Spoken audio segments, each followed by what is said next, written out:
हमरा पृष्ठभूमि देखै छी, हमर पृष्ठभूमि देख सकै छी, महाकवि विद्यापति भोला बाबा के पूजा कर रहल छथि। मिथिला पेंटिंग के आकार देल गेल छै जाहिमे अहाँके विद्यापति जी महादेव के पूजा कर रहल छलथि। महादेव के आ विद्यापति संगे के अलग संबंध छै। अलग संबंध एहि दुआरे जे विद्यापति यदि सबसँ बेसी केकरो गीत लिखलनि तो महादेव के, ओना कृष्ण राधा कृष्ण के प्रेम के सेहो लिखने छथिन, लेकिन महादेव के वो सबसे बेसी भक्त छलखिन। लेकिन एकटा बात इहो कहल गेल छै जे महादेव भक्ति एतेक देखलखिन अहाँके विद्यापति में जे स्वयं महादेव उगना के रूप में, जे हुनकर चाकर के रूप में किछु वर्ष अहाँके हुनका गाम चलि एलखिन, बिस्फी में रहल रहथिन।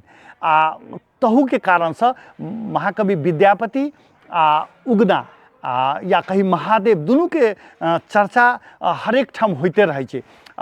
विद्यापति स्वयं अहाँके जखन उगना के जे छै से चाकर के रूप में रहथिन ओ जखन चलि गेलखिन तखन ओ कतेको गीत सब लिखने छथिन जे उगना मोर कतऽ गेलै, उगना रे मोर कतऽ गेलै लगायत के बहुत रास गीत सब।